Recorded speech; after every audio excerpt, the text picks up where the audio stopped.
Jess Snow. I'm a Chinese-Canadian artist currently based in Brooklyn, and I make a lot of murals and films and children's books, and a lot of my work is about giving the tools for the next generation of like queer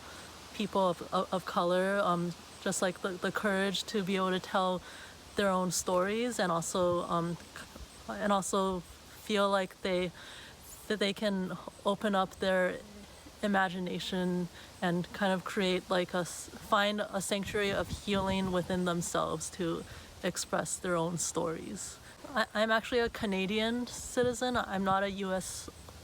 citizen yet, even though I've been living here for a really long time, and as someone who is not legally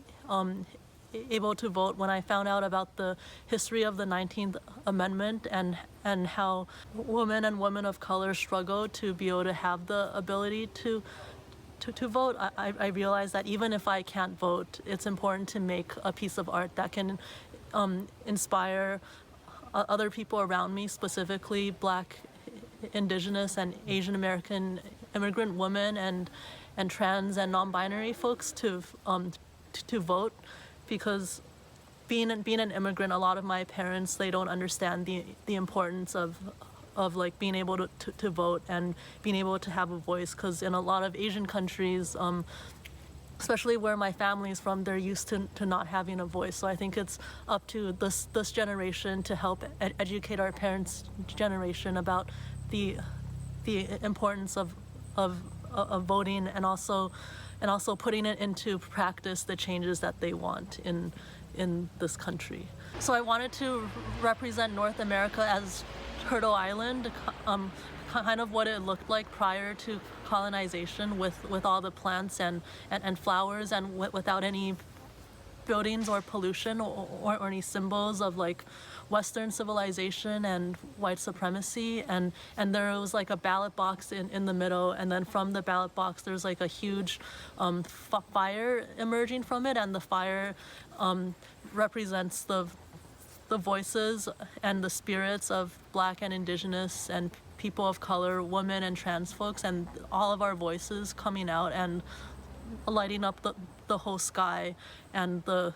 image, I wanted it to have a really clear message about solidarity. So in the fire there's like a fist, which is like a black fist and also a brown fist, and they're like connecting as one, and all these people of different backgrounds are coming together to kind of create this fire that lights up the whole sky. And I think that's like how powerful it can be if the next generation and the previous generation come together and vote, and also not just vote, but employ the types of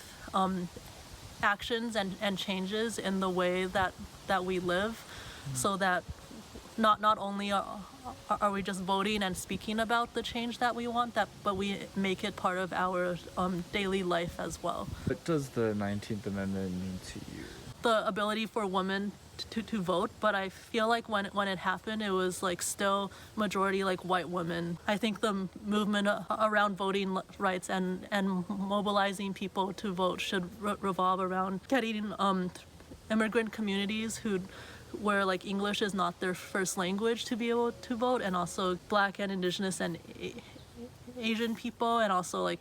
trans people who are historically not represented, to be able to vote. And also as a Asian American, I realized that there is not a lot of representation in politics and in entertainment of us. So I think if we're thinking about the 19th Amendment and carrying on the work that the women's suffrage activists did, I think we also need to think about how to mobilize people who have been historically left out of the conversation.